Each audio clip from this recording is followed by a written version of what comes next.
আসসালামু আলাইকুম। আসলে কি কার কখন কি হয়ে যায় বলা মুশকিল।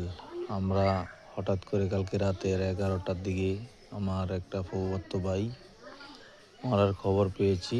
এই জন্য আসলাম গ্রামে। আসে এখন গ্রামে আছি, ঠিক আছে।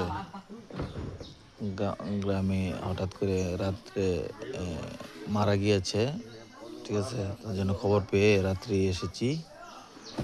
এই যে দেখতে পাচ্ছেন আমাদের গাড়ি, ঠিক আছে। আমরা আয়সা পড়ব, রাত্রে এসেছি। রাত আস্তে আস্তে আমরা 4টা, হ্যাঁ 4টা 4:30 বেজে গেছিল। তো আলহামদুলিল্লাহ এসে হচ্ছে, আপনাদের দোয়ায় ভালো আছি। আমরা এখন এসে পড়বো, মাটি চালি দিয়ে আমাদের জন্য দোয়া করবেন। আসসালামু আলাইকুম।